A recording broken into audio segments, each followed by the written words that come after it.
अस्सलाम वालेकुम। कहते हैं nothing is constant but change. तब्दीली, बदलाव।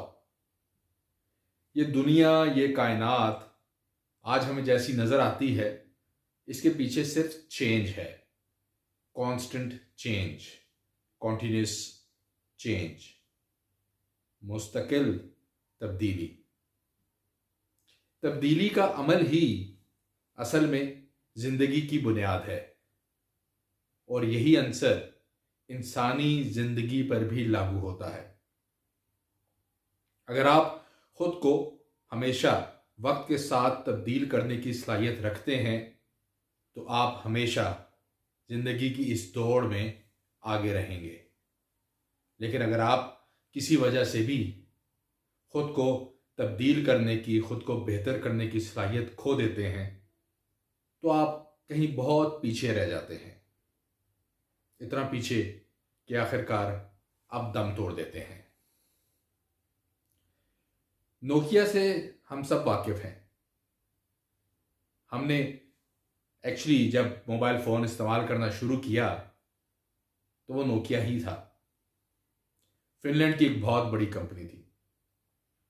लेकिन जब माइक्रोसॉफ्ट इसे खरीदने लगा तो क्या आप जानते हैं कि नोकिया के सीईओ जब अपनी इख्तितामी तकरीब के साथ खिताब कर रहे थे तो वो ये कहते हुए रो पड़े कि हमने कुछ गलत नहीं किया, इसके बावजूद हम हार गए, हम इस दौड़ में से बाहर हो गए।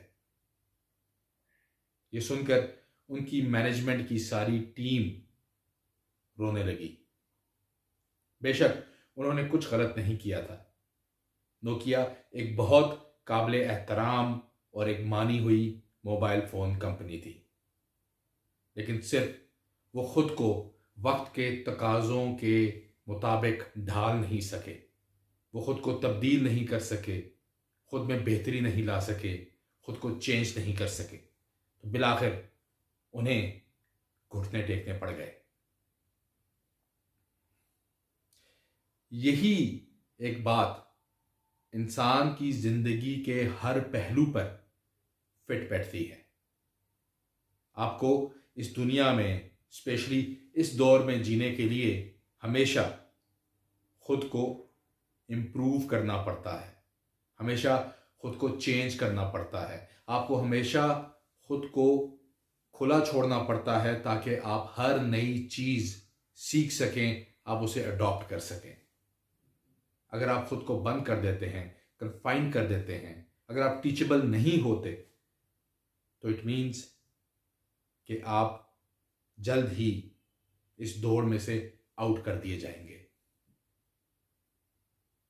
आज के इस दौर में ये बहुत ज़्यादा ज़रूरी हो गया है कि आप कॉन्टिन्यूसली खुद को डेवलप करें, अपने ऊपर काम करें। आप जो कुछ भी कर रहे हैं, नौकरी कर रहे हैं, कारोबार कर रहे हैं, पढ़ाई कर रहे हैं, आपको वक्त के साथ साथ खुद को इम्प्रूव करना पड़ेगा।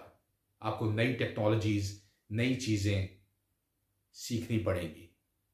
अगर आप ये नहीं करते तो यकीन मानिए आप बहुत जल्द दम तोड़ जाएंगे।